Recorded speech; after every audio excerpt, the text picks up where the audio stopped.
Gabung bersama kami dalam SOI International Conference dan saat ini saya sudah bersama Direktur Utama Bio Farma Bapak Anesti Basir. Apa kabar Bapak? Alhamdulillah sehat Mbak Iva, makasih. Oke, dalam pergelaran SOI International Conference ini begitu banyak poin-poin yang dibahas ya Pak ya, termasuk adalah seperti apa tentunya untuk mendorong kinerja BUMN termasuk di sektor kesehatan. Nah, sejauh ini dari Bio Farma sendiri kita ketahui sudah meluncurkan vaksin Indovac, vaksin COVID-19 pertama buatan tanah air tentunya. Kemudian sejauh ini seperti apa Pak untuk pendistribusiannya dan upaya untuk peningkatan penggunaan dari vaksin ini? Ya, terima kasih Mbak Eva. Pertama terima kasih juga ya tepan selamatnya. Jadi emang Indovac ini emang permintaan langsung dari Pak Presiden. Ya tujuannya terutama untuk Indonesia lebih mandiri kan secara kesehatan. Apalagi kalau kita ngelihat pandemi ini kan juga mengguncang ya semua aspek kehidupan. Jadi emang Indovac ini sudah kami develop lebih kurang 1,5 tahun yang lalu dan alhamdulillah 13 Oktober kemarin sudah di launching, diberi nama oleh Presiden. Nah, kesiapan kita pertama dari sisi produksi, jadi kita udah nyiapin untuk produksi pertama itu sampai 20 juta dosis. Kemudian kalau seandainya demandnya dari pemerintah juga masih membutuhkan, sebenarnya kapasitasnya cukup besar ya. Kita bisa sampai ke 120 juta dosis per tahun sebenarnya kalau seandainya memang masih dibutuhkan. Tapi dari arahan yang kami dapat dari kementerian, Indovac ini nantinya tidak hanya digunakan nanti untuk masalah kebutuhan di Indonesia, tapi juga ada rencana pemerintah untuk memberikan donasi Indovac ini untuk negara yang tingkat vaksinasinya masih rendah seperti di Afrika ya, LMIC country. Jadi emang kami sudah menyiapkan diri. Kalau untuk distribusi ya kita sudah berpengalaman lah ya. Selama pandemik Bio Farma itu kan sudah bisa mensuplai dan mendistribusikan lebih dari 420 juta dosis ke 17.000 pulau. Jadi sistem distribusinya sudah kita siapin ya.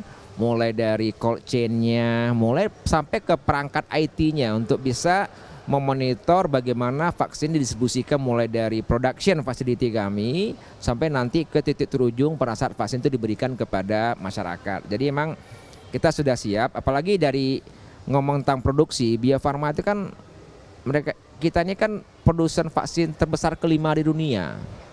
Kapasitas kita per tahun itu sampai 3 miliar dosis untuk segala jenis vaksin. Jadi memang pada saat dibutuhkan ada priority, kita tinggal ngatur aja jadwal produksi kita, mana yang lebih prioritas, itulah akan kita produksi lebih lanjut gitu.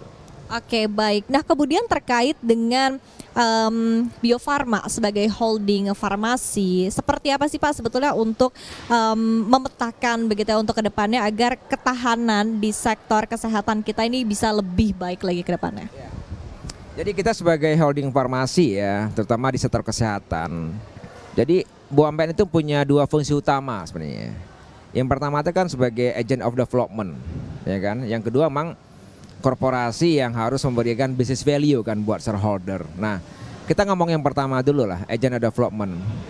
Kalau menurut saya ada 3 kata sebenarnya yang harus kita mampu ya untuk mendeliver ke penugasan dari pemerintah.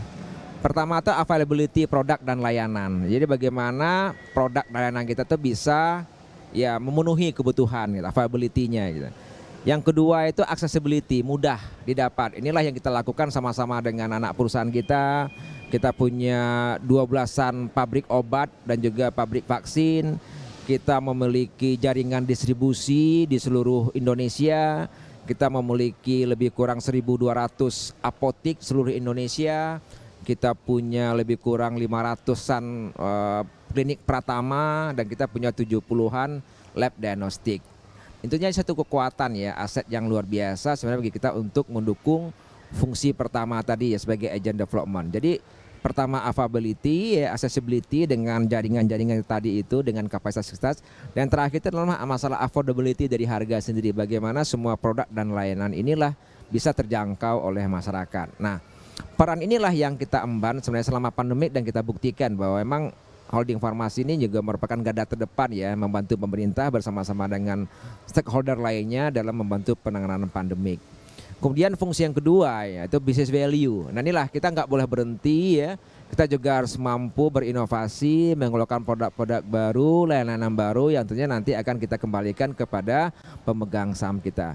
Disinilah keberadaan holding farmasi sebenarnya di mana ada Bio Farma, ada Kimia Farma, Indo Farma. Tujuan kita itu nantinya kita ingin mengintegrasikan semua ekosistem healthcare setidaknya ada di BUMN lah. Dan sebenarnya di holding farmasi ini udah cukup solid sebenarnya.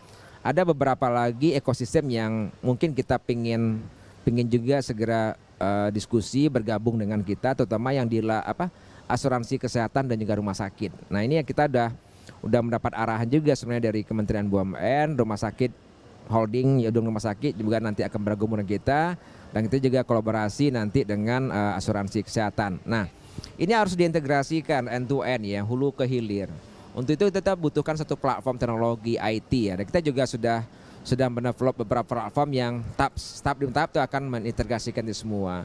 Kalau seandainya bisa kita wujudkan ya, saya pikir ini Indonesia akan jauh lebih siap lah gitu untuk seandainya ada pandemik berikutnya, kita akan lebih siap, produksinya kita cukup besar, distribusinya kita udah bisa nationwide, layanan dan segala macamnya. Jadi saya pikir kita cukup optimis lah ya dengan beberapa program yang akan kita lakukan, dan kita udah bikin planningnya untuk sampai malah 20 tahun ke depan kita udah bikin roadmapnya ke arah sana gitu. Oke.